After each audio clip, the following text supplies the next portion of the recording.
يلا بينا. خد اقول لك اولا منك ليه، الناس المخطوبين جداد ربنا يتممكم على خير، والناس اللي لسه داخلين على خطوبه ربنا يسهل لكم سواء واد ولا بيت. انت مال امك، مال امك انت. بس بجد انتوا تفكروا كويس، يعني انت بتبص على قدامك وتفكر وتقول دي اللي هتبقى مراتي، دي اللي هتبقى ام عيالي، دي اللي هعيش معاها العمر كله؟ لا. وانت كمان بتفكري كويس بتقول ده ينفع يكون جوزي، ده اللي هيكون سند ليا، ده الراجل اللي هعيش معاه العمر كله؟ لا.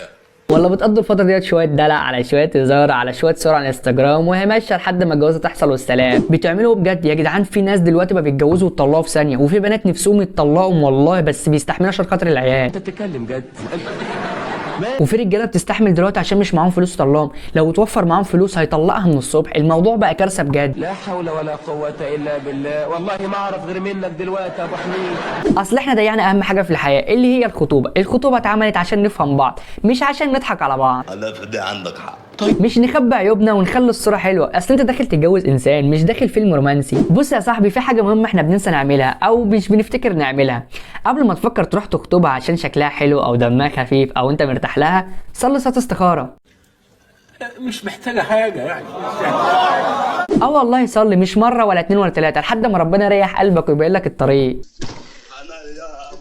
وانت كمان صلي، مش معنى ان شكله كيوت وكويس وابن ناس معنى كده انك ما تصليه. ده اللي هتعيش معاه العمر كله يا عبيطه. اتكلم بأدب يا ولد. اصل الموضوع مش هزار يا جدعان، انت هتعيشوا العمر كله مع بعض، انتوا متخيلين؟ لا. طب نعمل ايه عشان نفهم بعض كويس؟ بصوا تعالوا نركن شويه الدلع والهزار على جنب يابا ونتكلم في مواضيع مهمه. قول بسرعه عشان انا ما بستحملكش اكتر من 30 ثانيه. بصوا انا ما عنديش خبره قوي الصراحه، بس ممكن نتكلم عن المستقبل نفسنا نطلع ايه، او عن الاطفال نفسنا نطلعهم ايه، او عن الفلوس، او مثلا عن دور كل واحد في البيت هيكون ايه، او عن الحاجات اللي بتبان تافهه بس بتبوظ البيوت. حضرتك بتقول ايه؟ وعلى فكره بقى مش مهم تعملوا فرح جامد بلا نيله، المهم تعملوا حياه كويسه جدا، ومش مهم جدا تعرفوا اصحابكم انتوا بتحبوا بعض قد ايه، المهم فعلا تقدروا تكملوا مع بعض بعد اول خناقه. والله الراجل ده بيتكلم كلام زي الفل. الخلاصه يا اخواتي، الخطوبه مش اختبار تمثيل، الخطوبه اختبار حياه. يعني بالصلاه على النبي كده يا اخواتي، ومن الاخر كل واحد يبين عيوبه علشان بعد الجواز بتبان، عشان ما تقولش ايه دي مش هو ده اللي كنتوا بتعملوه في الخطوبه. بتقل دم امك، ما بحبوش الواد ده. بجد بقى على قد ما تقدروا حاولوا تقولوا الصراحه وحاولوا تفهموا بعض، لان بعد كده مفيش راحه ولا بالراحه. انا نصحتك وانت براحتك. سلام. انا نصحتك وانت براحتك، انا نصحتك وانت براحتك.